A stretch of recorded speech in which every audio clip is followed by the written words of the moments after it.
Assalamualaikum class. This is Mohammad Hashim Zia and you are watching chapter number 3 General Equation of Straight Line exercise 3.3 Intermediate Maths on Mathflix by Hashim Zia. बेटा intermediate maths के मैंने तकरीबन तमाम lectures डाले हुए हैं, सिर्फ कुछ लेक्चर्स अपलोडेड नहीं थे जो कि इंशाल्लाह आने वाले दिनों के अंदर कंटिन्यूसली अपलोड कर रहा हूँ मैं। तो सेकंड ईयर मैथ्स भी इंशाल्लाह पे पूरी कंप्लीट हो जाएगी।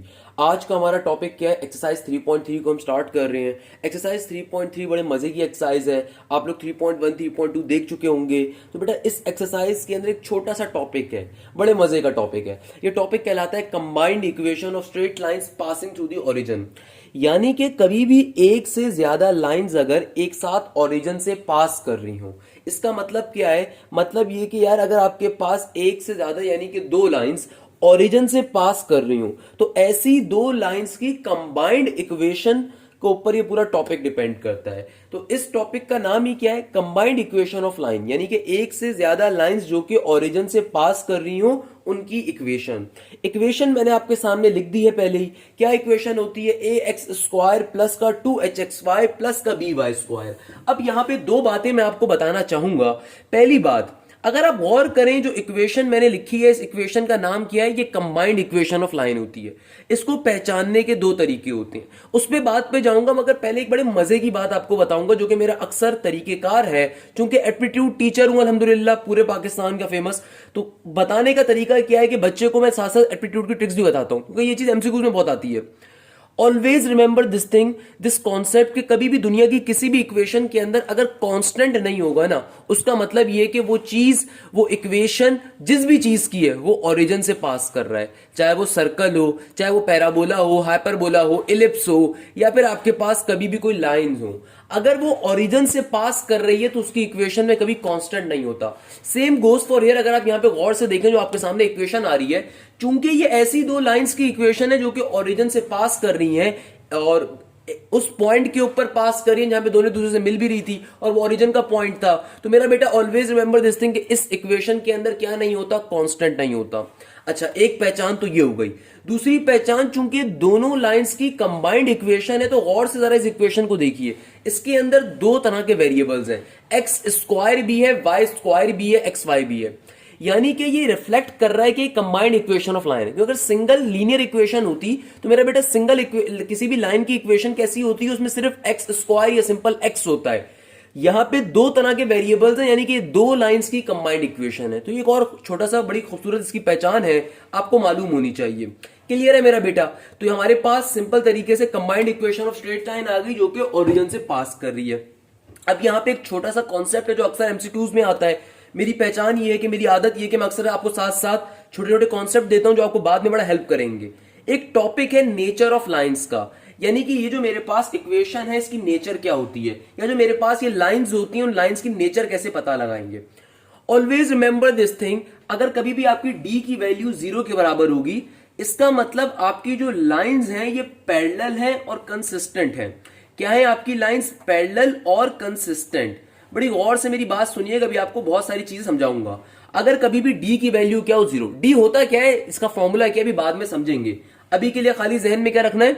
अगर कंबाइंड इक्वेशन ऑफ लाइन का टॉपिक है और उसके अंदर डी की वैल्यू 0 आ जाए तो इसका मतलब जो दोनों लाइंस हैं वो पैरेलल और कंसिस्टेंट है। दूसरे नंबर के ऊपर, अगर डी की वैल्यू 0 से बड़ी आ जाए, अगर डी की वैल्यू 0 से बड़ी आ जाए इसका मतलब लाइंस रियल होती हैं और डिस्टिंक्ट होती हैं। क्या होती हैं? डी की वैल्यू ग्रेटर देन 0 आ जाए, लाइंस रियल और डिस्टिंक्ट होती हैं। और अगर डी की वैल्यू लेसर देन 0 आ जाए देन हमेशा लाइंस क्या होती हैं? इमेजनरी होती हैं या कॉम्प्लेक्स होती हैं। क्या होती हैं? Imaginary and complex. और अगर कभी भी a प्लस बी की वैल्यू 0 आ जाए तब ये लाइंस कैसी बिहेव करती हैं? परपेंडिकुलर बिहेव करती हैं। अभी तक मैंने दो बातें करी। पहली बात क्या करी? आपको combined equation of straight line का टॉपिक थोड़ा सा बताया, साथ में उसकी इक्वेशन बताई, और फिर नेचर ऑफ लाइंस के टॉपिक पे लेके जा रहा हूं। आपसे 4 पॉइंट डिस्कस करे। पहला पॉइंट कि कभी भी डी की वैल्यू 0 होगी तो लाइंस कैसी होंगी मेरा बेटा? पैरेलल और कंसिस्टेंट। अगर डी की वैल्यू 0 से बड़ी होगी तो लाइंस कैसी होंगी? रियल और डिस्टिंक्ट। अगर डी की वैल्यू लेसर देन 0 होगी तो लाइंस कैसी होंगी? Imaginary and complex. अगर a प्लस बी की वैल्यू 0 होगी तो लाइंस कैसी होंगी? परपेंडिकुलर। अब जहन में ये बात आप पे गर्दिश कर रही होगी, ये डी होता क्या है? बेटा ये डी होता है डिस्क्रिमिनेंट फॉर्मूला, मगर ये वो डिस्क्रिमिनेंट फॉर्मूला नहीं होता जो बचपन से पढ़ते हुए आ रहे हो, यानी कि बी स्क्वायर माइनस का 4ac। इसकी एक एडवांस फॉर्म होती है। चूंकि अब की बारी में हमारी जो combined equation of straight line है वो ये है, तो इसके रिस्पेक्ट से जो डिस्क्रिमिनेंट फॉर्मूला होता है वो होता है मेरे पास d is equal to h square minus का ए बी। क्या होता है यहां पे discriminant formula? d is equal to h square minus का ए बी। मैं आपको थोड़ी सी बातें दोबारा बता देता हूं कि मेरा बेटा ये डिस्क्रिमिनेंट फॉर्मूला कहीं से नाजिल नहीं हुआ, ये इसी इक्वेशन से निकाला जाता है, वही आपका सेम तरीकेकार बी स्क्वायर माइनस के 4ac वाले फॉर्मूले से। तो सेम ये वही फॉर्मूला है, उसकी एडवांस फॉर्म है एच स्क्वायर माइनस का ए बी। तो अभी तक हमने क्या चीज डिस्कस करी थ्योरेटिकल, उसको जल्दी से डिस्कस कर लेते हैं कि भैया कभी भी एक से ज्यादा लाइन अगर ओरिजिन से पास कर रही होंगी तो ऐसी लाइंस को क्या कहते हैं? Combined equation of line passing, combined lines passing through the origin. और ऐसी लाइंस की इक्वेशन क्या होती है? ए एक्स स्क्वायर प्लस का 2hxy प्लस का बी वाई स्क्वायर। और हमारे पास फॉर्मुलास क्या होती हैं या उसकी कंडीशंस क्या होती हैं कि नेचर ऑफ लाइंस पहचानने के लिए, तो मैंने वो भी आपको बता दी। और यहां पे डी क्या होता है? Discriminant formula. क्या उसका फॉर्मूला है? एच स्क्वायर माइनस का ए बी। आई होप यहां तक की बात सबको क्लियर होगी बेटा। अब चलते हैं आज की क्लास के पहले क्वेश्चन की जानिब। ये क्वेश्चन पेपर के अंदर मार्क्स के लिए तो नहीं आता, बट एमसीक्यूज के रिस्पेक्ट से बहुत इंपॉर्टेंट टॉपिक है। कहता है determine the nature of the line each of the following, और आपको सिंपल तरीके से फिर आगे उसने एक इक्वेशन लिख दी। ये आपकी बुक का क्वेश्चन होगा, उसके डिफरेंट पार्ट्स होंगे। मैं एक पार्ट आपको सॉल्व करवा देता हूं ताकि आपको आइडिया हो जाए कैसे बाकी पार्ट्स आप सॉल्व कर सकते हैं। ये चीज एमसीक्यूज में आती है। आपसे क्या कहा जा रहा है? आपको इक्वेशन गिवन है लाइन की और आपसे कहा जा रहा है बताओ इस लाइन की नेचर क्या है। सबसे पहला काम देखो मेरे स्टूडेंटों, तो क्या काम करोगे? एनालाइज करोगे। क्वेश्चन तुम्हारे सामने गिवन है, तुमने क्वेश्चन को देखा, क्वेश्चन को देख के फैसला करो ये लाइन किस चीज की इक्वेशन है। बेटा ये बात मैं बहुत दफा आप लोगों को बता चुका हूं, दुनिया की हर इक्वेशन एक मुनफरिद इक्वेशन होती है जो कि अपनी फिगर के बारे में चीख चीख के बताती है। फॉर एग्जाम्पल अगर आप मुझसे एप्टीट्यूड के लेक्चर भी साथ साथ ले रहे हैं तो ये एप्टीट्यूड के अंदर ये बहुत फेमस एमसीक्यूज है, और इंटर के अंदर भी बड़ा फेमस एमसीक्यूज है कि आपको इक्वेशन दे दी जाती है और पूछा जाता है बताओ ये इक्वेशन किस चीज को रिप्रेजेंट करवा रही है। तो बेटा सर्कल का टॉपिक मैं कंप्लीट करवा चुका हूं, चैप्टर 8 मैंने कंप्लीट करवाया हुआ है। 8.1, 8.2, 8.3 के लेक्चर भी बहुत जल्द आ जाएंगे, मगर मैंने ये बातें वहां पर भी बहुत दफा बताई भी है कि भाई देखो पैराबोला की इक्वेशन की पहचान क्या है, हाइपरबोला की इक्वेशन की पहचान क्या है, इलिप्स की इक्वेशन की पहचान क्या है, सर्कल की इक्वेशन की पहचान क्या है, और एक सिंपल लाइन की इक्वेशन की पहचान क्या है कि उसके अंदर सिंपल आपकी इक्वेशन होती है x plus y equal to 0, let's suppose.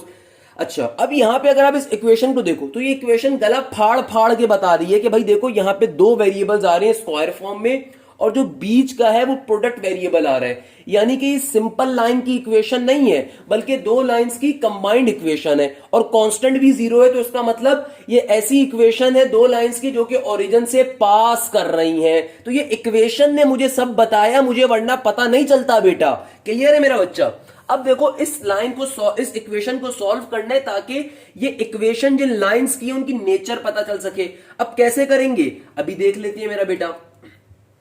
Simple तरीके से अपने क्वेश्चन को जर्नल इक्वेशन से कंपेयर करवा देता हूं। जर्नल इक्वेशन क्या होती है? जर्नल इक्वेशन होती है ए एक्स स्क्वायर प्लस का 2hxy प्लस का b y square equal to 0। तो जो जिसके सामने उसको उससे कंपेयर करवा दीजिए। ए एक्स स्क्वायर से कंपेयर हो जाएगा। इस जो इक्वेशन में एक्स स्क्वायर है उसके साथ कुछ भी नहीं है, तो इसका मतलब क्या है? 1 होगा, यानी कि ए की वैल्यू क्या आ गई? मेरे पास 1 आ गई। इसी तरीके से बी वाई स्क्वायर कंपेयर हो जाएगा 6y स्क्वायर से, तो वाई स्क्वायर कैंसिल हो गया, बी की वैल्यू क्या आ गई? हमारे पास 6 आ गई। और बीच वाली चीजें बीच वाली चीज से कंपेयर हो जाएंगी मेरा बेटा। तो भाई देखो एक्स वाई से एक्स वाई तो कैंसिल हो गया, तो सिंपल 2h किसके बराबर आ जाएगा? नेगेटिव के 5 के। तो यहां से h की वैल्यू क्या आ जाएगी? नेगेटिव का 5 डिवाइडेड बाय 2। इस तरीके से a भी मिल गया, h भी मिल गया, 6 भी मिल गया, b भी मिल गया। तो आपको कभी भी इक्वेशन गिवन होगी और combined equation of straight line होगी तो आप सिंपल तरीके से क्या करोगे? ये a, h और b ऐसे कंपेयर करवा के निकाल लिया करोगे। अब कुछ भी नहीं करना, सिंपल तरीके से डिस्क्रिमिनेंट फॉर्मूले में पुट करवा देंगे। लिखेंगे एज वी नो डेट, और डिस्क्रिमिनेंट फॉर्मूला क्या होता है मेरा बेटा? अभी पढ़ाया, d is equal to h square minus का ए बी। इन तमाम वैल्यूज को मैं पुट करूंगा और जो भी मेरी कंडीशन बन रही होगी उसके हिसाब से बता दूंगा लाइंस कैसी हैं।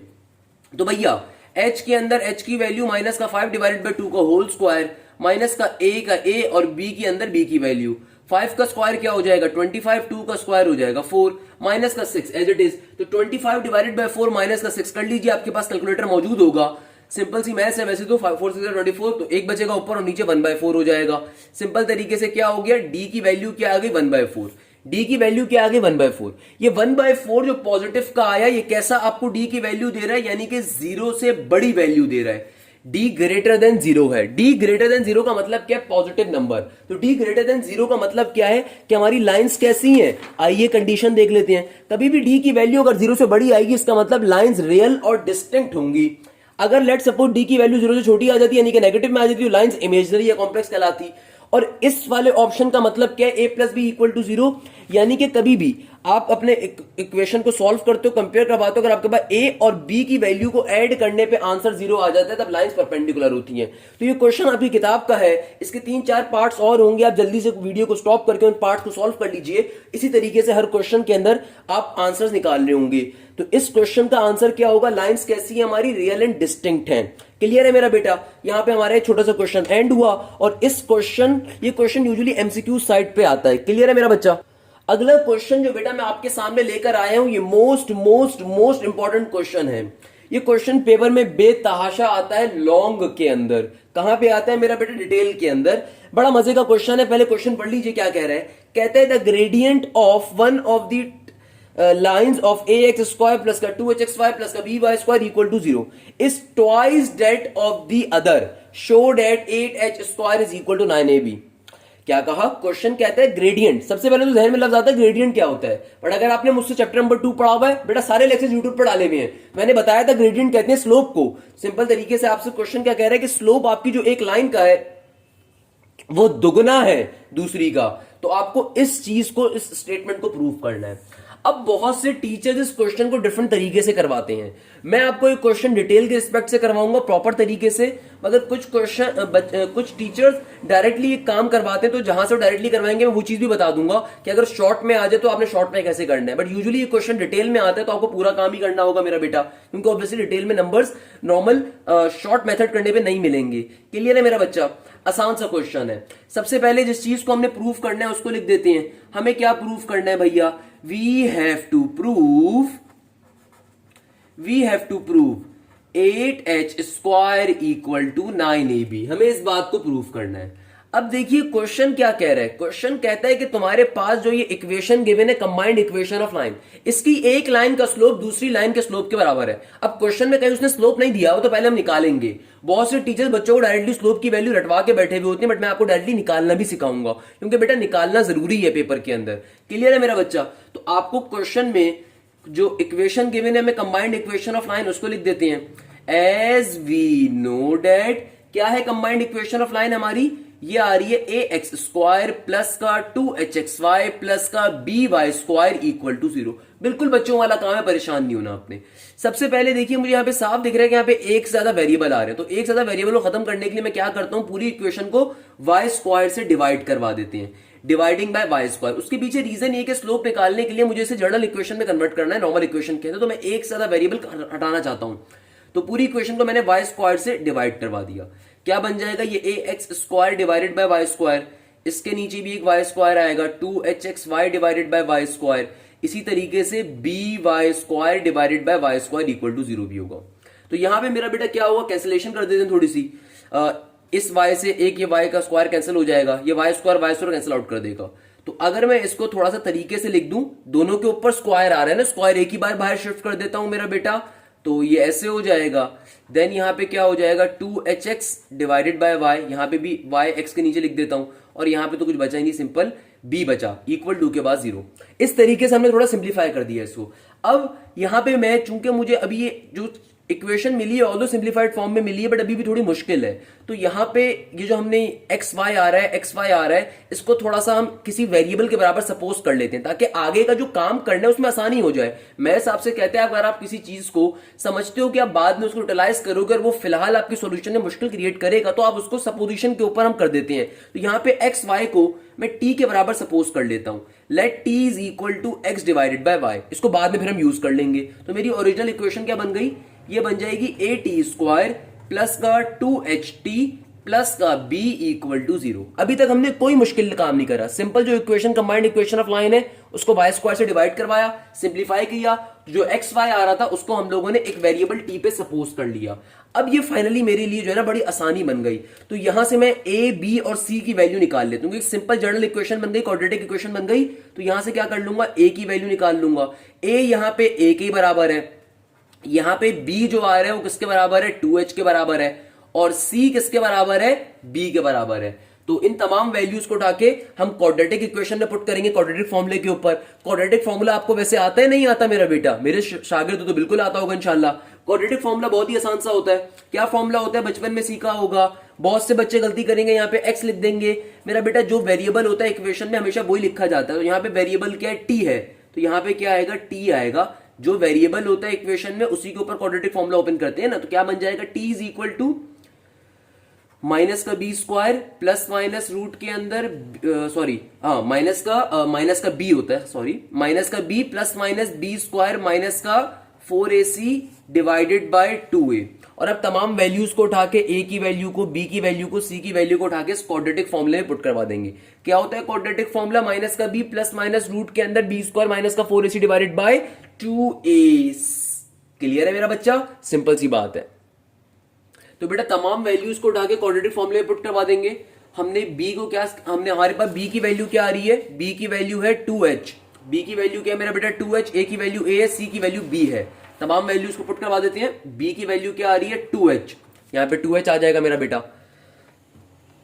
प्लस माइनस का प्लस माइनस, अंडर रूट का अंडर रूट, b के अंदर अगेन क्या आ जाएगा 2h होल स्क्वायर का होल स्क्वायर माइनस का 4ac, a के बराबर ही था तो उसका एडिट रहने देंगे, c b के बराबर है तो c की जगह पे b आ जाएगा, और नीचे क्या हो जाएगा 2a, a का वैल्यू a है तो एडिट रहेगा। क्लियर है मेरा बेटा। अब इसको थोड़ा सा और सॉल्व कर लेते हैं। क्या बन जाएगा, ये बन जाएगा माइनस का 2h plus minus under root का अंडर रूट, 2h का होल स्क्वायर क्या हो जाएगा 4h स्क्वायर, आगे क्या हो जाएगा मेरा बेटा माइनस का 4ab डिवाइडेड बाय 2a। अच्छा भैया मुझे साफ दिख रहा है कि अंदर से मेरे पास 4 कॉमन आ सकते हैं, तो 4 कॉमन ले लूंगा, कॉमन लेके रूट के बाहर चला जाएगा, क्या बन जाएगा माइनस का 2h प्लस माइनस। मुझे साफ दिख रहा है कि अंदर वाली दोनों टर्म्स के अंदर 4 कॉमन आ रहे हैं, तो 4 को कॉमन ले लूंगा तो रूट में 4 कॉमन आ जाएगा, और अंडर रूट 4 क्या होता है 2 के बराबर होता है, तो एज इट इज वो बाहर निकाल दिया जाएगा। अंदर क्या बचा h स्क्वायर माइनस का ab डिवाइडेड बाय क्या आ रहा है 2a, इधर भी 2 है इधर भी 2 है, तो ऊपर से 2 कॉमन ले लूंगा ताकि नीचे वाले 2 को कैंसिल कर सके। अभी डायरेक्टली कैंसिल करने की गलती मत करिएगा, इतना लेजेंड नहीं बनना आपने मेरा बच्चा। क्लियर है, सिंपल तरीके से 2 कॉमन ले लिया तो अंदर क्या आ गया माइनस का h प्लस माइनस का रूट के अंदर h स्क्वायर माइनस का ab, और नीचे डिवीजन में क्या आ रहा है 2a, 2 से 2 कट जाएगा, ब्रैकेट में क्या बचा माइनस का h प्लस माइनस रूट के अंदर h स्क्वायर माइनस का ab डिवाइडेड बाय a। इस तरीके से ये t की वैल्यू आ गई, t की क्या आ गई, वैल्यू आ गई, हमने फाइनली t की वैल्यू निकाल ली। बट मैथ्स हमसे कहता है कि भैया तुमने तो ये t क्या करा था, सपोज करा था, तो मैथ्स हमारे अबाव अजदाद की थोड़ी है। क्या करेंगे, t की वापस वैल्यू पुट करवाएंगे। t की वैल्यू हमने क्या सपोज करी थी, x डिवाइडेड बाय y को हमने सपोज कर लिया था t के बराबर, तो जहां t आ रहे हैं वहां पे क्या पुट करवा देंगे अब x डिवाइडेड बाय y। तो इस तरफ क्या मौजूद है माइनस का h प्लस माइनस रूट के अंदर h स्क्वायर माइनस का ab divided by a। Clear है मेरा बच्चा यहां तक की बात, कोई मसला, कोई परेशानी, कोई प्रॉब्लम, क्लियर है यहां तक की बात। तो आइए नेक्स्ट पेज पे चलते हैं। अच्छा यहां तक हम लोगों ने सॉल्व कर लिया, अब क्या करें सर, मेरा बेटा अब सिंपल सा काम है भाई, ये y यहां पे डिवाइड हो रहा है, वहां पे आगे पूरी टर्म से क्या हो जाएगा मल्टीप्लाई, तो क्या बन जाएगा x is equal to minus का h प्लस माइनस रूट के अंदर h स्क्वायर माइनस का ab डिवाइडेड बाय a। ये y यहाँ पे डिवाइड हो रहा था, वहां पे आगे पूरी टर्म से क्या हो गया मल्टीप्लाई। बेटा हर दूसरे साल ये क्वेश्चन पेपर के डिटेल पोर्शन में आता है, बहुत इंपॉर्टेंट क्वेश्चन है। क्लियर है मेरा बच्चा, क्या हो गया, आगे चलते हैं। अच्छा इधर गौर से देखिए, अभी ये जो y यहाँ पे डिवाइड हो रहा था वहां पे आके हमने क्या करवा दिया मल्टीप्लाई। अब ये पूरी की पूरी टर्म इक्वल टू के दूसरी तरफ मौजूद है। अगर मैं आपसे कहूं इस पूरी टर्म को मुझे इक्वल टू के इस तरफ शिफ्ट करना है, तो यहाँ पे ये प्लस की टर्म है ना, वहां पे आके क्या हो जाएगी माइनस की टर्म हो जाएगी। क्या हो जाएगी मेरा चंदा, माइनस की। क्या टर्म है, x माइनस का, ब्रैकेट में क्या था माइनस का h प्लस माइनस रूट के अंदर h स्क्वायर माइनस का ab डिवाइडेड बाय a, और ब्रैकेट के बाहर y था। अब जब मैंने वो वाली टर्म इक्वल टू के दूसरी तरफ शिफ्ट करी तो वहां पे कुछ भी नहीं बचा, तो क्या बचा, 0 बचा। क्लियर है मेरा बच्चा, सिंपल सी बात। अच्छा भैया अब क्या करें, इस तरीके से हमारे पास फाइनली ये इक्वेशन आ गई। बट अगर आप गौर करो ये एक इक्वेशन नहीं होगी, 2 इक्वेशन होगी, वहां पे प्लस माइनस होता है क्वाड्रेटिक फॉर्मूले का। तो इस इक्वेशन को 2 बार हम लिख सकते हैं ऐसे करके कि एक बार प्लस में लिख दें, एक बार माइनस में। तो क्या बन जाएगा, x माइनस का माइनस h प्लस का रूट के अंदर h स्क्वायर माइनस का ab divided by a into y. Equal to 0। एक इक्वेशन 1 ये बन गई और एक दफा यही इक्वेशन माइनस में भी आ जाएगी। क्या हो जाएगा, x माइनस का माइनस एच माइनस का रूट के अंदर एच स्क्वायर माइनस का a b divided by a into y equal to 0। इसको क्या कह देंगे, इक्वेशन 2 कह देंगे मेरा बेटा। सिंपल सी बात। इस तरीके से हमने इक्वेशन 1 भी निकाल ली, इक्वेशन 2 भी निकाल ली। हमने ये सारा काम क्यों करा, ताकि हम स्लोप निकाल सकते। बहुत से टीचर्स यहां से काम बच्चों को करवाना स्टार्ट करते हैं। मैं ये काम नहीं करता मेरा बेटा, क्योंकि ये डिटेल में क्वेश्चन आता है तो आपको सारे स्टेप्स करने हैं। मगर खुदारा दिल पे हाथ रख के बताओ कि इन स्टेप्स में कोई मुश्किल चीज आपको समझ में आई हो, कोई मुश्किल बात लगी हो। बिल्कुल बच्चों की तरह आसान करके आपके लिए बना दिए। सिंपल से स्टेप है, बेसिक मैथ्स है। हमारे मुल्क का बच्चा बच्चा सॉल्व करता है यार ऐसी मैथ्स को तो बेटा। क्लियर है। तो हम यहां तक इक्वेशन तक पहुंच गए। बहुत से टीचर्स इस इक्वेशन से बच्चों को क्वेश्चन सॉल्व करवाना स्टार्ट करते हैं, बच्चों को इक्वेशन के रट्टे लगवाते हैं। खुदारा बेटा इसके रट्टे नहीं मारने। आपको फ्लो के अंदर ये आपको इक्वेशन गिवन होगी, आपको ये इक्वेशन याद होगी। सिंपल ये combined equation of straight line आपने इससे पूरा सॉल्व करने को डिटेल में आता है ये क्वेश्चन। अब क्या करेंगे, अब स्लोप निकाल लेंगे। स्लोप कैसे निकालेंगे, हो सकता है बहुत से बच्चे मेरी बात पिक कर चुके हैं और बहुत से बच्चे नहीं कर चुके होंगे। मेरा बेटा स्लोप का फॉर्मूला आपको याद करवाया था। कैसे स्लोप निकालते हो, लीनियर इक्वेशन गिवन होगी, m is equal to negative का a divided by b। Simple सा कॉन्सेप्ट यूज करेंगे। क्या लिखेंगे, as we know that slope का फॉर्मूला मेरे शागिर्द को याद होना चाहिए। क्या फॉर्मूला है मेरा बेटा, as we know that m is equal to negative का a डिवाइडेड बाय b। ये फॉर्मूला है ना हमारा। सिंपल तरीके से इस फॉर्मूले को यूज करेंगे। पहले इक्वेशन नंबर 1 के लिए काम कर लेंगे। तो इक्वेशन नंबर 1 से जो स्लोप आएगा उसको m1 कहेंगे। तो let m1 be the slope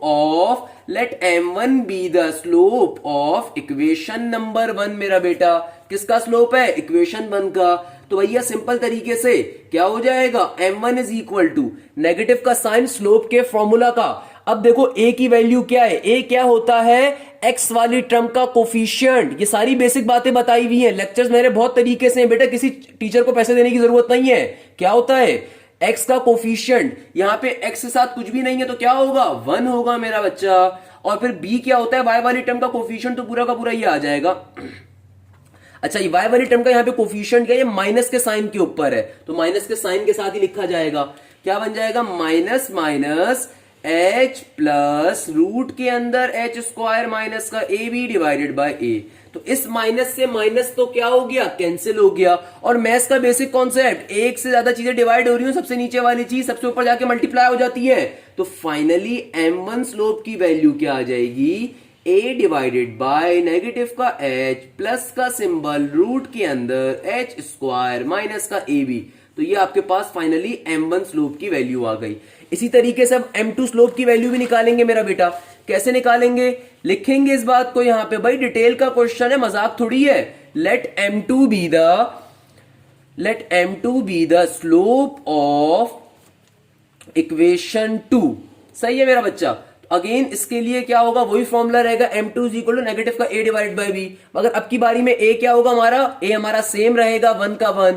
b की वैल्यू क्या होगी, नेगेटिव का नेगेटिव h, नेगेटिव का रूट h स्क्वायर माइनस का a b divided by a। क्या बन जाएगा, नीचे क्या आ जाएगा, नेगेटिव का h माइनस का, पहले प्लस का था माइनस का, रूट के अंदर h स्क्वायर माइनस का a b divided by a। सही है भाई। इस माइनस से माइनस क्या हो जाएगा, कैंसिल आउट। तो आपके पास ये a नीचे डिवाइड हो रहा है, ऊपर जाके मल्टीप्लाई हो जाएगा। मैथ्स का बेसिक कॉन्सेप्ट, एक से ज्यादा चीजें डिवाइड हो रही हो, नीचे वाली चीज ऊपर जाके पलटी खा के लिखी जाती है भैया। क्या बन जाएगा, माइनस का h माइनस का रूट के अंदर h स्क्वायर माइनस का ए बी। इस तरीके से हमारे पास m2 की वैल्यू आ जाएगी। क्लियर है मेरा बेटा। अब जब m1 की वैल्यू भी आ गई, m2 की वैल्यू भी आ गई, तो क्वेश्चन की कंडीशन पढ़नी है भैया। क्वेश्चन कह क्या रहा था हमसे, वो तो समझ लें। क्वेश्चन कह रहा था the gradient of one of the lines, यानी कि कंबाइंड इक्वेशन ऑफ लाइन के अंदर जो एक लाइन का ग्रेडियंट है, ग्रेडियंट बोले तो स्लोप किसके बराबर है, twice that of the other, दूसरे का दुगना है। यानी कि एक स्लोप दूसरे स्लोप का ट्वाइस है। यानी कि क्वेश्चन में कंडीशन गिवन है। क्या कंडीशन है, according to the question m1 slope जो है वो ट्वाइस है किसका, दूसरी लाइन के स्लोप का, यानी कि m2 का। सिंपल तरीके से वैल्यूज को डाल दीजिए। m1 स्लोप की वैल्यू क्या है, ये रही आपके सामने उसको, और m2 स्लोप की वैल्यू भी गिवन है। तो m1 की वैल्यू क्या है, a डिवाइडेड बाय नेगेटिव का h प्लस का रूट के अंदर h स्क्वायर माइनस का ए बी इक्वल टू के बाद 2। m2 स्लोप की वैल्यू पुट कर देते हैं, क्या बन जाएगा, a डिवाइडेड बाय नेगेटिव का h नेगेटिव का रूट के अंदर एच स्क्वायर माइनस का ए बी। तो बेटा ए से ए क्या हो जाएगा, कैंसिल आउट हो जाएगा। तो क्या बन गया, ये बन गया 1 डिवाइडेड बाय नेगेटिव का एच और रूट प्लस का सिंबल, रूट के अंदर क्या है एच स्क्वायर माइनस का ए बी, इक्वल टू के बाद क्या है 2 का 2 एज इट इज, एंड यहां पे क्या मौजूद होगा, ए ऊपर से कैंसिल हो चुका है ना, ये बच जाएगा माइनस का एच माइनस का रूट के अंदर एच स्क्वायर माइनस का ए बी। देखो हमें ये नीचे वाली चीजें सॉल्व करनी है, तो हम एक तरीका कर सकते हैं। क्या तरीका कर सकते हैं कि इसको हम रेसिप्रोकेट कर दें। क्या कर दें मेरा बेटा, बट चलो आपके लिए उस लेवल में मुश्किल हो जाएगा। एक और काम कर लेते हैं हम, सिंपल इसको अल्लाह भला करे क्या कर लेते हैं मेरा बेटा, रेसिप्रोकेट ही कर लेते हैं। इसको हम क्या कर लेते हैं, क्रॉस मल्टीप्लाई कर लेते हैं। ये वाली टर्म यहाँ पे डिवाइड हो रही है, वहां पे आके क्या हो जाएगी मल्टीप्लाई। ये वाली टर्म यहाँ पे डिवाइड हो रही है, वहां पे आके क्या हो जाएगी मल्टीप्लाई। तो क्या बन जाएगा, ये बन जाएगा माइनस का एच माइनस का रूट के अंदर एच स्क्वायर माइनस का ए बी इक्वल टू के बाद 2 एज इट इज, और यहां पे क्या हो जाएगा माइनस का एच प्लस का रूट के अंदर एच स्क्वायर माइनस का ए बी। अब अगर मैं इस ब्रैकेट को ओपन कर दूं तो मेरा बेटा जो बाहर 2 मौजूद है, अंदर वाली दोनों टर्म से क्या हो जाएगा मल्टीप्लाई। तो क्या बन जाएगा, ये बन जाएगा माइनस का एच माइनस का रूट के अंदर एच स्क्वायर माइनस का ए बी इक्वल टू के बाद क्या हो जाएगा नेगेटिव का 2h, और फिर क्या हो जाएगा मेरा बेटा, ये हो जाएगा प्लस का 2 रूट के अंदर एच स्क्वायर माइनस का ए बी। क्लियर है मेरा बच्चा यहां तक की बात, वेरी गुड। अब क्या करते हैं, अब देखिए जो एक जैसी टर्म्स उनको एक साइड पे कर देता हूं, तो प्लस का 2 रूट एच स्क्वायर माइनस का ए बी इसके साथ शिफ्ट कर देता हूं, और माइनस के एच को इधर शिफ्ट कर देता हूं। तो क्या बन जाएगा, इधर पहले से मौजूद है नेगेटिव का रूट के अंदर एच स्क्वायर माइनस का ए बी, प्लस वाली टर्म को यहां पे शिफ्ट कर दूंगा तो नेगेटिव की बन जाएगी नेगेटिव का 2 रूट के अंदर एच स्क्वायर माइनस का ए बी इक्वल टू के इस तरफ पहले से नेगेटिव का 2h है, ये वाला नेगेटिव का h जब यहां पे जाएगा तो प्लस का h बन जाएगा। तो मेरा बेटा नेगेटिव का रूट के अंदर एच स्क्वायर माइनस का ए बी माइनस का 2 क्या रूट एच स्क्वायर माइनस का ए बी, दोनों के वेरिएबल सेम आ रहे हैं तो आपस में ऐड हो जाएंगे। तो क्या बन जाएगा नेगेटिव का 3 रूट के अंदर एच स्क्वायर माइनस का a b minus 2h plus h क्या होता है माइनस का h हो जाएगा। तो ये माइनस साइन इस माइनस साइन को भी क्या कर देगा, कैंसिल आउट कर देगा। तो हमारे पास इस सिंपल तरीके से क्या बन गया, ये बन गया हमारे पास 3 अंडर रूट के अंदर एच स्क्वायर माइनस का ए बी इक्वल टू के बाद h। अब मुझे चूंकि इसको फर्दर सॉल्व करवाना है, कंडीशन प्रूफ करवानी है, तो यहां पे दोनों तरफ क्या कर देंगे, स्क्वायरिंग बोथ साइड कर देते हैं। इसको मैं दूसरी तरफ अगले पेज पे लिख देता हूं आपकी आसानी के लिए। क्या था, आई बिलीव ये था 3 रूट के अंदर एच स्क्वायर माइनस का ए बी इक्वल टू के बाद सिंपल एच था। तो स्क्वायरिंग बोथ साइड करूंगा तो दोनों के ऊपर क्या चला जाएगा, स्क्वायर चला जाएगा। स्क्वायरिंग बोथ साइड हमने करी ताकि इस रूट को एक्सपेंड कर सकें, ओपन कर सकें। मेरा बेटा ये छोटा सा कॉन्सेप्ट है, आई होप सबको मालूम होगा कि जब मैं इस ब्रैकेट को ओपन करूंगा तो स्क्वायर 3 पे भी जाएगा और इस रूट पे भी जाएगा। 3 का स्क्वायर क्या बन जाएगा 9, और जब रूट पे अप्लाई होगा तो रूट का स्क्वायर क्या हो जाएगा, कैंसिल आउट। तो क्या बचेगा एच स्क्वायर माइनस का ए बी इक्वल टू के बाद क्या है simple H square.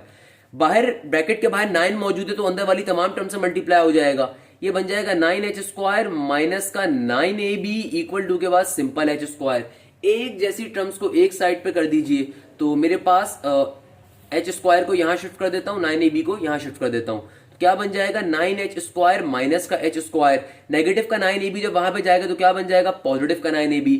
9h square में से h स्क्वायर माइनस करूंगा तो क्या बन जाएगा 8h स्क्वायर इक्वल टू के इस तरफ क्या था 9ab। इस तरीके से हम लोगों ने फाइनली वो चीज प्रूफ कर ली जो कि एग्जामिनर हमसे प्रूफ करवाना चाहता था। एग्जामिनर क्या कह रहा था, क्या प्रूफ करके दिखाओ, 8h स्क्वायर बराबर है 9ab के। इस तरीके से प्रूफ करने को कह रहा था, हमने ये बात प्रूफ करके दिखा दी। बेटा बहुत इंपॉर्टेंट क्वेश्चन है, मैं दोबारा से एक्सप्लेन कर देता हूं। सिंपल सा लॉजिक है, मैंने एक एक स्टेप आपको खुद से करके दिखाता हूं। दूसरे टीचर्स की तरह बेटा पहले बोर्ड भरता नहीं हूं और फिर ये नहीं कहता कि हाथ रख के बेटा ये यहाँ पे ये किया था ये किया था। एक एक स्टेप खुद से करता हूं ताकि मेरा स्टूडेंट इजीली पिक कर सके बात को। सिंपल सा क्वेश्चन है, आपने सिंपल तरीके से क्या करा, पूरी इक्वेशन को बाय स्क्वायर से डिवाइड करवाया, देन उसको वेरिएबल से सपोज करवाया, क्वाड्रेटिक इक्वेशन को यूज करा। यूज करवाने के बाद सिंपल तरीके से आपके पास एक इक्वेशन आ गई, वहां पे आपने स्लोप का फॉर्मूला यूज करा। स्लोप का फॉर्मूला यूज करने पे आपके पास 2 स्लोप्स आ गए। फिर फाइनली हमने कंडीशन को यूज करा। बहुत से टीचर्स बच्चों को स्लोप याद करवाते हैं, रटवाते हैं, मैं रटवाता नहीं हूं, खुदारा पहले भी बता चुका हूं, अब भी बता देता हूं, दोबारा भी बताने को तैयार हूं। ये स्लोप के फॉर्मूला आपको रटने की जरूरत नहीं है। अगर आपको डायरेक्टली क्वेश्चन आता होगा तो आप सिंपल तरीके से इसको आप अप्लाई कर सकते हो, आप इसको पूरा सॉल्व करोगे डिटेल के अंदर क्योंकि क्वेश्चन आता है। एंड देन हम लोगों ने क्या करा, सिंपल बेसिक मैथ्स करी, काटम पीटी करी और कुछ भी नहीं करा। क्लियर है मेरा बच्चा? इस तरीके से हमारा एक क्वेश्चन अपने मंतकी अंजाम को पहुंचा। एक बहुत इंपॉर्टेंट क्वेश्चन, एक और क्वेश्चन की जाने मूव करते हैं। क्वेश्चन नंबर 7 हमारे आज के लेक्चर का लास्ट क्वेश्चन। एक और क्वेश्चन जो पेपर में बहुत ज्यादा इंपॉर्टेंट है, बहुत आता है ये क्वेश्चन। क्या कह रहा है? कहता है find the centroid of a triangle of the equation of the sides are, और आपको फिर आगे से 3 लाइनें गिवन है। आप परेशान हो जाएंगे, आप बोलेंगे सर ये तो 2 लाइंस की इक्वेशन गिवन है, आपने कैसे कहा 3 लाइंस की इक्वेशन है? आइए जरा क्वेश्चन समझिए तो सही ना बेटा, किसी वजह से मैंने कहा इंपॉर्टेंट क्वेश्चन है, मेरा फेवरेट क्वेश्चन है। क्वेश्चन सबसे पहले क्या कह रहे हैं? सेंट्रॉइड निकालो। तो सेंट्रॉइड का टॉपिक मेरे ख्याल में आपने एक्सरसाइज 2.2 में पढ़ा था, if I am not wrong. तो आगे से आपको इक्वेशन गिवन है, और अगर आप गौर करो तो इस क्वेश्चन में 2 कॉन्सेप्ट है, एक तो सेंट्रॉइड का, और आगे से आपको 2 लाइंस भी गिवन है। अब अगर तो ये सिंपल क्वेश्चन होता, 3 लाइंस गिवन होती, तो ऐसे क्वेश्चन भी 2.2 में पढ़े थे कि वहां से पॉइंट्स निकाल के सॉल्व कर लेते। अब यहाँ पे मुसीबत ये है कि सिर्फ 2 लाइंस गिवन है, बट जो अच्छा बच्चा है वो मेरी बात को पिक कर चुका है कि सर ये 1 लाइन नहीं है, ये 2 लाइनें हैं। और क्वेश्चन में हमें 2 लाइंस की इक्वेशन नहीं गिवन, 3 लाइन की गिवन है, क्योंकि एक इक्वेशन जो गिवन है वो तो combined equation of straight line है जो कि ओरिजिन से पास कर रही है। तो आप आई होप अब क्वेश्चन समझ पाए होंगे क्या क्वेश्चन का कॉन्सेप्ट है। कि आपको सिंपल तरीके से, मैंने डायग्राम भी इसलिए आपके लिए बना दी कि आपको आसानी रहे, आपको सिंपल तरीके से क्वेश्चन के अंदर एक combined equation of straight line given है जो कि ओरिजिन से पास हो रही है, और एक और लाइन गिवन है। तो कुछ इस तरह की आपको फिगर बन रही होगी इस क्वेश्चन की। पहले भी बात रिपीट कर चुका हूं, फिगर हमेशा अपनी आसानी के लिए बनाया करें, पेपर में इसके कोई नंबर नहीं होते, पर ऑब्वियसली से एक अच्छा इंप्रेशन पड़ता है, और अच्छा इंप्रेशन का मतलब एग्जामिनर मजबूर हो जाता है कोई एक्स्ट्रा नंबर देने के लिए। अच्छा भैया, सॉल्व कैसे करेंगे? बहुत ही आसान तरीका। मुझे सेंट्रॉइड का, मुझे ट्राइंगल का सेंट्रॉइड निकालना है, पहला चीज तो ये है। उसके लिए मेरे पास क्या होने चाहिए? 3 पॉइंट्स होने चाहिए। अब मुसीबत ये है कि इस क्वेश्चन को सॉल्व कैसे करेंगे 3 पॉइंट्स आ सकें, क्योंकि यहां पे टेक्निकली तो 2 इक्वेशंस ही गिवन है ना, एक combined equation of straight line है और एक सिंपल इक्वेशन गिवन है। तो वो जो अच्छा बच्चा है ना, उसकी आसानी के लिए मैं एक बात क्लियर कर देता हूं बेटा, एक पॉइंट आपको क्वेश्चन में बिल्कुल सीधा सीधा गिवन है, आप में से अच्छे बच्चे को पिक करना चाहिए। सर कैसे पिक करें वो एक पॉइंट? बेटा गौर से देखो, combined equation of straight line कौन सी इक्वेशन होती है? क्या पहचान बताई थी कि ऐसी लाइन जो कि ओरिजिन से पास कर रही हो। तो बेटा ये दोनों लाइंस का एक पॉइंट तो ओरिजिन से पास कर रहे हैं ना, तुम्हारे पास एक पॉइंट 0,0 तो मौजूद है, यानी कि बेसिकली तुम्हें किसी तरीके से 2 पॉइंट्स और निकालने। अगर 2 पॉइंट्स आ जाएंगे तो सेंट्रॉइड ऑफ अ ट्राइंगल तुम इजीली उसका फॉर्मूला अप्लाई करके सॉल्व कर लोगे, जो कि हम बचपन से करते हुए आ रहे हैं। क्या करेंगे इसका मतलब? आइए बात जो अभी तक मैंने समझाई है ना वो एग्जामिनर को समझाते हैं। सबसे पहले हमें क्या करना है? We have to find the centroid of a triangle. तो उस बात को लिख देते हैं, we have to find the centroid of a triangle. तो इसको लिख देते हैं कि भैया हमें फाइंड क्या करना है? हमें centroid of a triangle find करना है। अब देखिए क्वेश्चन के अंदर मुझे 2 इक्वेशंस गिवन है, तो उनको लिखेंगे कि according to the question, question दे क्या रहा है मुझे उसको भी तो लिखूं भाई मैं question, according to the question. देखिए क्वेश्चन के अंदर मेरे पास पहली इक्वेशन ये वाली आ रही है, दैट इज 12x² माइनस का 20xy प्लस का 7y² इक्वल टू 0। पहली क्वेश्चन में इक्वेशन क्या आ रही है? ये आ रही है। सही है ना मेरा बच्चा? अच्छा, अब क्या है दूसरे नंबर के ऊपर? ये इक्वेशन है कैसी, इसको भी डिफाइन कर देते हैं। क्वेश्चन में 2 इक्वेशंस गिवन है, एक ये और एक ये। तो इस इक्वेशन को डिफाइन कर देता हूं कि भैया ये जो 12x² माइनस का 20xy प्लस का 7y² है, is the combined equation of line, is the combined equation of lines passing through the origin, passing through the origin। अच्छा भैया, means one vertex is 0, means one vertex is 0। Sir ये क्या बात लिखी है? बेटा ये वही बात लिखी है जो मैंने अभी तक आपको 2 से 3 मिनट में समझाई कि भाई देखो आपको क्वेश्चन में 2 इक्वेशंस गिवन है, एक इक्वेशन जो आपको गिवन है बेसिकली किस चीज से गिवन है? Combined equation of straight line की जो कि ओरिजिन से पास कर रही है। तो अगर आप गौर करो इस ट्राइंगल को, तो बेटा इस ट्राइंगल का जो एक वर्टेक्स है, वर्टेक्स बोले तो पॉइंट, एक कोना कहां पे बन रहा होगा? ओरिजिन के ऊपर। तो आपके पास टेक्निकली तौर के ऊपर एक वर्टेक्स की वैल्यू डायरेक्टली 0,0 आ गई है, यानी कि मुझे एक पॉइंट तो डायरेक्टली मिल गया अपनी इक्वेशन को देख के, क्योंकि कांस्टेंट की एग्जिस्ट नहीं करता। ऑलवेज रिमेंबर दिस थिंग, दुनिया की कोई भी इक्वेशन होगी और उसके अंदर कांस्टेंट की वैल्यू 0 होगी, इसका मतलब वो इक्वेशन जिस भी फिगर की है वो फिगर ओरिजिन से पास कर रही होती है। तो मुझे एक पॉइंट तो मिल गया, तो इसको हम इक्वेशन 1 कह देते हैं। और क्वेश्चन में एक और इक्वेशन भी गिवन है, उसको भी लिख दीजिए। क्या इक्वेशन है? 2x माइनस का 3y प्लस का 4 इक्वल टू 0। इसको इक्वेशन 2 कह देता हूं। अब हम क्या करेंगे, सिंपल तरीके से इक्वेशन नंबर 2 में से एक वेरिएबल निकालूंगा, उसको उठा के इक्वेशन 1 में सॉल्व करूंगा, तो हमारे पास सिंपल तरीके से x या y में से एक की वैल्यू आ जाएगी। इस तरीके से मुझे बाकी के रिमेनिंग 2 पॉइंट्स इजीली मिल जाएंगे। तो इक्वेशन नंबर 2 को अगर मैं सॉल्व करना स्टार्ट करता हूं तो क्या करेंगे मेरा बेटा, नेगेटिव के 3y प्लस 4 को दूसरे साइड कर दीजिए। क्या बन जाएगा वहां पे, पॉजिटिव का 3y नेगेटिव का 4, ये x यहाँ पे 2 से मल्टीप्लाई हो रहा है, वहां पे 2 क्या हो जाएगा, डिवाइड। तो x की वैल्यू क्या आ गई, 3y माइनस का 4 डिवाइडेड बाई 2।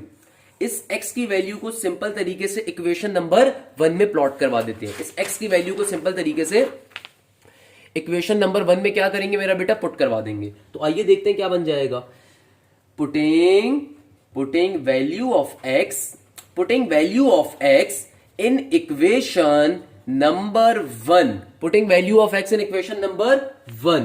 तो मेरा बेटा सिंपल तरीके से x की वैल्यू को इक्वेशन नंबर 1 में पुट करना है। इस x की वैल्यू को इक्वेशन 1 में पुट करना है तो क्या बन जाएगा, 12x स्क्वायर, 12 का 12 एज इट इज, x के अंदर x की वैल्यू को, क्या वैल्यू है, 3y माइनस का 4 डिवाइडेड बाई 2। क्या है मेरा बेटा, 3y माइनस का 4 डिवाइडेड बाई 2 होल स्क्वायर का होल स्क्वायर। आगे क्या हो जाएगा, माइनस का 20 एज इट इज था मेरे ख्याल में, फिर x into y, again x की वैल्यू पुट करेंगे। x की वैल्यू क्या है हमारे पास, ये आ रही है 3y माइनस का 4 डिवाइडेड बाई 2, y का y एज इट इज। आगे मेरे ख्याल में मौजूद था प्लस का 7y स्क्वायर, आगे क्या था 7y square equal to 0। Check कर लेता हूं, बिल्कुल मेरा बेटा यही आ रहा है, वेरी गुड। अब क्या करेंगे, तो सॉल्व करते हैं। अब मेजॉरिटी बच्चे एक बगलोली मारता है, तो पहले तो बगलोली को सुन लेते हैं। वो क्या करता है, वो कहता है यार ये नीचे 2 आ रहा है, 2 से 12 को कैंसिल आउट कर देंगे। जो बचपन के उसको कॉन्सेप्ट होते हैं ना ट्यूशन वाली बाजी को, यहाँ पे बेसिकली अप्लाई कर रहा होता है। खुदारा आपने भंड नहीं मारना बेटा, इस पूरी टर्म के ऊपर पावर आ रही है, पहले पावर सॉल्व होगी, उसके बाद ये कैंसिलेशन हो सकती है, पहले नहीं हो सकती मेरा बच्चा। क्या हो जाएगा, 12 का 12 एज इट इज। ये पावर ऊपर वाली टर्म पे अलग जाएगी, नीचे वाली टर्म पे अलग जाएगी। क्या बन जाएगा, ये बन जाएगा 3y माइनस का 4 का होल स्क्वायर डिवाइडेड बाय 2 का whole square, that will be 4 obviously. And यहाँ पे, हाँ यहाँ पे आप कैंसिलेशन कर सकते हो, बिल्कुल कर सकते हो। तो 2 10s are 20 हो जाएगा। इधर क्या है, अंदर क्या है, ब्रैकेट में 3y माइनस का 4, बाहर y का y as it is, plus का 7y स्क्वायर इक्वल टू 0।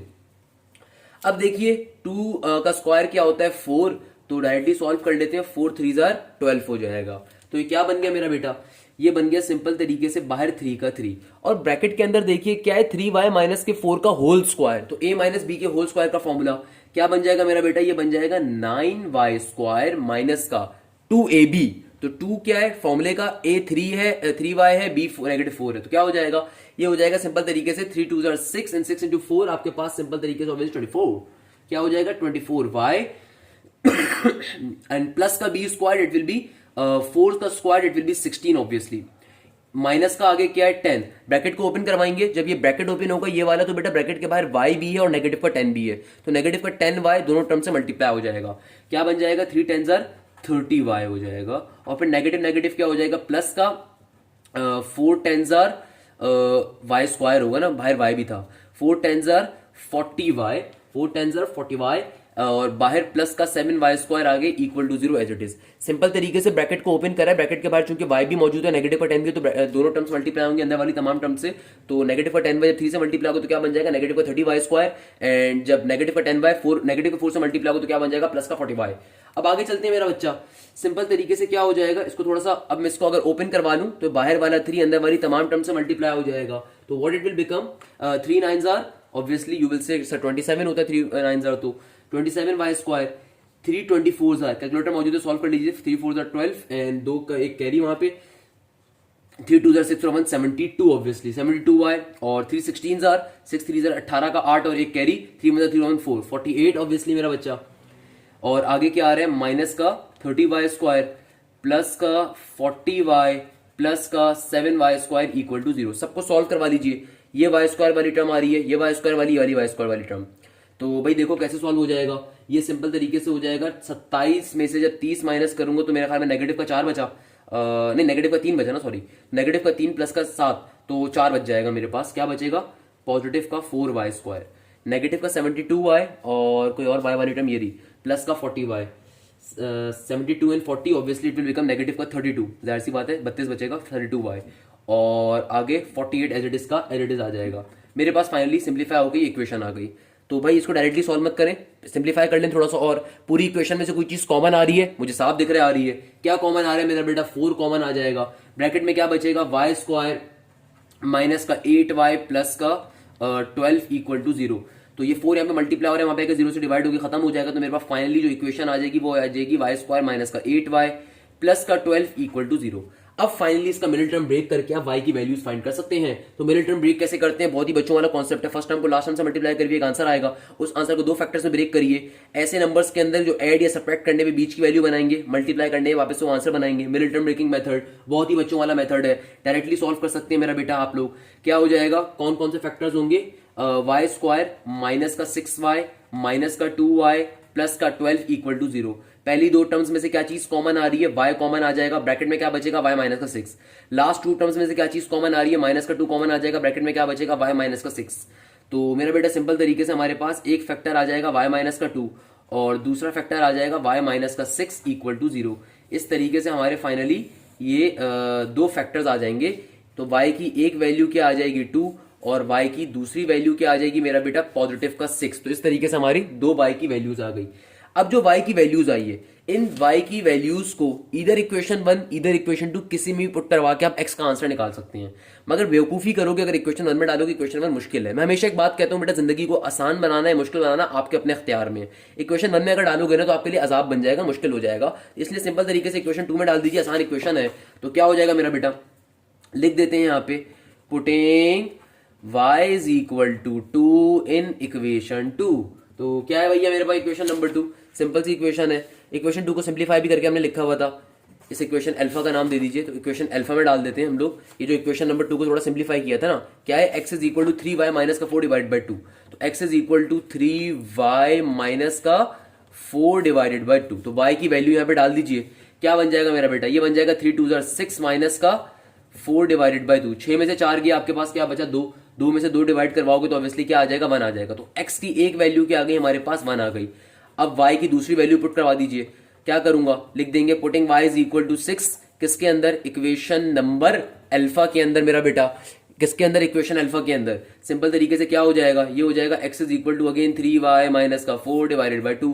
अब की बारी में y की वैल्यू कौन सी पुट करवा रहे हैं, 6 वाली।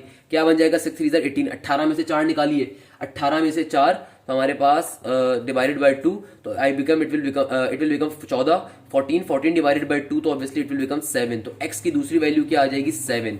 इस तरीके से हमारे फाइनली तीनों पॉइंट्स आ जाएंगे। तो अब हमें क्वेश्चन, ओरिजिनली क्वेश्चन क्या फाइंड करना है, सेंट्रॉइड।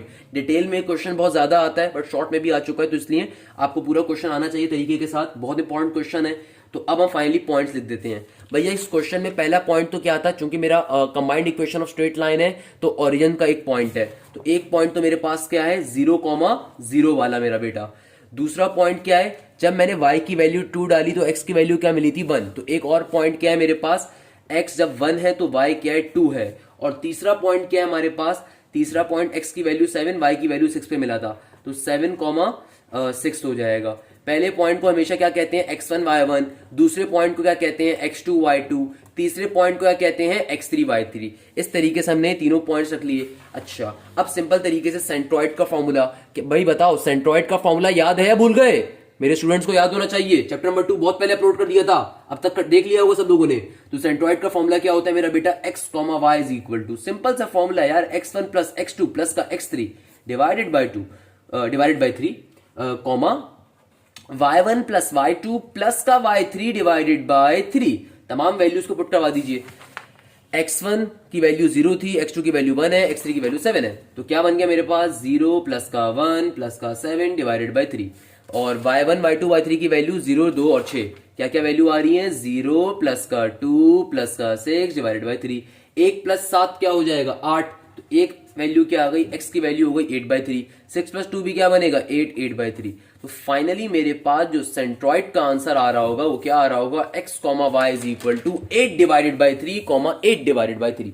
बहुत ज्यादा इंपॉर्टेंट क्वेश्चन है मेरा बेटा, और ये ऐसा क्वेश्चन, इसके आंसर्स तो आपको रट जाने चाहिए। ये आंसर मुझे अपने जमाने में बड़ा याद था और आज भी मुझे बड़ा याद है। इस क्वेश्चन का आंसर बड़े मजे का है। क्वेश्चन का मेथड बड़ा इंपॉर्टेंट है। क्या मेथड है कि भाई सिंपल आपको एक combined equation of straight line given है, तो वहां से आपने सबसे पहले एक वर्टेक्स निकाल लिया, एक पॉइंट निकाल लिया। Combined equation of straight line का मतलब ये कि यार आपका एक पॉइंट तो ओरिजिन के ऊपर होगा, क्योंकि ओरिजिन की वैल्यू आपको इनडायरेक्टली एग्जामिनर ने दी हुई है। जब उसने आपको combined equation of straight line दी तो मेरा बेटा इसका मतलब क्या है कि एग्जामिनर ने आपको ये बात बता दी कि भैया तुम्हारा जो लाइन जब ओरिजिन से पास कर रही है तो आपका एक पॉइंट तो इनडायरेक्टली क्या हो गया, 0,0 हो गया। इसलिए मैंने फिगर भी पहले बना दी ताकि आपको आसानी से बात समझ में आ जाए। अच्छा, आगे फिर क्या काम करा? आगे जो दूसरी इक्वेशन गिवन थी हमने वहां से एक वेरिएबल निकाला, उसको पहली इक्वेशन में डाला, सिंपलीफाई करा। बेसिक मैथ्स है यार, इसमें क्या मसले की बात है बेटा? हमारे मुल्क के छोटे छोटे बच्चे करते हैं ऐसे, नर्सरी क्लास के बच्चे सॉल्व करते हैं भैया, क्लियर है। मगर अच्छे टीचर से पढ़ने के बाद, नॉर्मल टीचर से पढ़ने के बाद नहीं, जो कॉन्सेप्ट्स का बिगाड़ा करते हैं, इस बात को ध्यान में रखिएगा। इस तरीके से हमारे पर्टिकुलर क्वेश्चन सॉल्व हो जाएगा।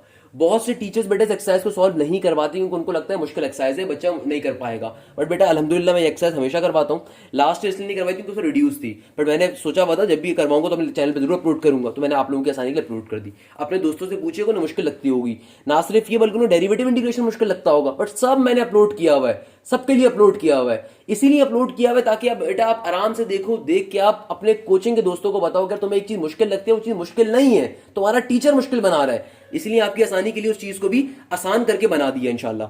तो इस तरीके से हम लोगों ने एक्स और वाई की वैल्यूज निकाल ली। जब निकाली तो हमें फाइनली फिर सेंट्रॉइड के फॉर्मूले में डाल के हमारा फाइनल आंसर आ गया। अच्छा, मेरी आदत ये कि बेटा मैं साथ साथ आपको कुछ बेसिक बातें ही पढ़ाता रहता हूँ। ऑलवेज रिमेंबर दिस थिंग कि मेरा बेटा हमारे पास कंबाइंड इक्वेशन और कभी भी स्ट्रेट लाइन हो, उनके सम ऑफ स्लोप्स की वैल्यू क्या होती है, एक बड़ा मशहूर एमसीक्यूज है। मैं एप्टीट्यूड लेवल पे तो उसको नॉर्मली पढ़ाता ही हूँ, बट ऑब्वियसली मेरी आदत ये है कि मैं चाहता हूँ कि मेरा इंटरमीडिएट का बच्चा भी किसी कोचिंग जाके 10,500 रुपये बर्बाद ना करे। यार हराम का पैसा इतना नहीं होना चाहिए कि 10,500 रुपये जाके कोचिंग सेंटर को दूं। सब चीजें फ्री ऑफ कॉस्ट डाली हुई हैं। मैं इस कोचिंग माफिया के खिलाफ हूँ, सिंपल सी बात है। हालांकि मैं इन कोचिंग वालों से पैसे लेता हूँ, मगर मैं सारी शॉर्ट ट्रिक्स अपने इंटरमीडिएट के बच्चे को भी बताता हूँ। तो बेटा ऑलवेज रिमेंबर दिस थिंग, कभी भी combined equation of straight line होगी तो इनके सम ऑफ स्लोप्स क्या होंगे। Combined equation of straight line का मतलब यानी कि दो लाइन जो कि ओरिजिन से पास कर रही हैं। तो हमने अभी इसी लेक्चर के अंदर उन दोनों लाइंस का स्लोप भी निकाला और मैंने आपको सिखाया कैसे स्लोप्स निकालते हैं। तो ऑलवेज रिमेंबर दिस थिंग, ऐसी दो लाइंस के जो स्लोप का सम होता है उसकी वैल्यू हमेशा क्या आती है, माइनस का 2h डिवाइडेड बाई v। मैंने इसी लेक्चर में आपको दिखाया था, जो हमने स्लोप की वैल्यू निकाली थी उनको आपस में ऐड कर दो, आपके पास ये वैल्यू आ जाएगी। और जो आपके पास प्रोडक्ट ऑफ स्लोप होता है ऐसी दो लाइंस का जो प्रोडक्ट ऑफ स्लोप होता है किसके बराबर होता है, ये होता है a डिवाइडेड बाई b के। तो ये दो एमसीक्यूज बहुत ज्यादा इस चैप्टर से आते हैं, तो इसलिए मैंने आपको ये अलग से बता दिए। ये बड़ी काम की चीज है बेटा, आपको कल को बहुत काम आएगी एप्टीट्यूड साइड के ऊपर। जो मेरा रजिस्टर अगर आप तरीके से मेंटेन कर रहे हो, यकीन मानो ये आपके नस्लों के काम आएगा, क्योंकि ये बहुत तरीके से नोट्स में आपके बनवा रहा होता हूँ। तो ये वाला एमसीक्यूज क्या है, कभी भी दो लाइंस के combined equation of straight line हो तो उसके अंदर दोनों लाइंस के स्लोप का सम बराबर होता है किसके, माइनस के 2h डिवाइड बाई b के, और दोनों लाइंस के स्लोप का प्रोडक्ट इसके बराबर होता है a डिवाइड बाई b के। इसी बात के ऊपर लेक्चर को एंड करते हैं। इस एक्सरसाइज का बस एक लेक्चर और होगा और उसके बाद हमारा चैप्टर नंबर 3 फाइनली एंड हो जाएगा, और फिर जो हमारी बाकी छोटी छोटी एक्सरसाइज हैं उनको भी मैं इंशाल्लाह कंप्लीट करवा रहूंगा। तो यहाँ पे इस लेक्चर को एंड करते हैं, इस उम्मीद के साथ, इस खैरियत के साथ कि आप बिना सिर्फ बैठ के इस लेक्चर को देखेंगे बल्कि अपने फ्रेंड्स के साथ भी शेयर करेंगे। एप्टीट्यूड लेक्चर्स को बेटा देखना स्टार्ट कर दो, यूनिवर्सिटी के अंदर कंपटीशन बहुत ज्यादा होता है, तो एप्टीट्यूड की तैयारी खुदारा करना स्टार्ट कर दो। सारे लेक्चर्स मैंने ई-कैट के डाले हुए हैं, सिर्फ कुछ टॉपिक्स नहीं डले हुए, वो फेडरल के टॉपिक हैं, वो एक्स्ट्रा टॉपिक हैं मैंने, वरना सारे लेक्चर्स डाले हुए हैं। ई-कैट मैथ्स की प्लेलिस्ट को मेरी जाके देखिएगा, वहां पे 101 लेक्चर्स मैं अब तक डाल चुका हूं, जो कि मैं किसी मशहूर कोचिंग सेंटर के अंदर, मैं नाम नहीं लेना चाहता, वहां पे मैं बहुत महंगी फीस लेके पढ़ाता हूं मेरा बेटा, मैं वहां पे बहुत महंगी अमाउंट लेके पढ़ाता हूं, वो आप लोगों के लिए फ्री ऑफ कॉस्ट मैंने वैसे डाले में। मैं ऐसे मुल्क में रहता हूं जहां पे बेटा मुझे बताना पड़ता है कि मैंने कितनी इंपॉर्टेंट चीज डाली, क्योंकि बच्चों को उसकी कदर कीमत का अंदाजा नहीं होता। अगर आपको वो ना हो तो फिर भी आप मेरे अचीवमेंट्स देखने के लिए जरा मेरे कम्युनिटी सेक्शन में चले जाइएगा, वहां पे आपको आइडिया हो जाएगा बेटा मैंने जो चीजें अपलोड करी वो कितनी कीमती हैं, वो लाखों रुपए की है मेरा बच्चा। वो लेक्चर्स जब आप किसी कोचिंग सेंटर में जाते हो तो आप 60,000 रुपीज पर हेड देते हो, और एक मशहूर कोचिंग सेंटर जहां मैं पढ़ाता हूं वहां पे एक क्लास में 150 बच्चे होते हैं, और वो कोचिंग वाले एक बच्चे 60,000 रुपए लेते हैं। सोचो वो कितने अरबों रुपए कमाते हैं क्लास से। तो बेटा ये आपको इसलिए बताना जरूरी है क्योंकि आप उन चीजों में ना जाओ, आपके लिए सब कुछ डाला हुआ है, आपने बस मेहनत करनी है। तो मैं चाहता हूं कि मेरा वो बच्चा जो अफोर्ड नहीं कर सकता उसको अंदाजा हो कि यार उसके लिए सब चीजें मौजूद हैं, इसलिए मैं हमेशा इस चीज के ऊपर बड़ा मोटिवेशन देता हूं अपने स्टूडेंट को। तो यहां पे इस लेक्चर को एंड करूंगा। जज़ाक अल्लाह, thank you so much. Hashim Zia signing of.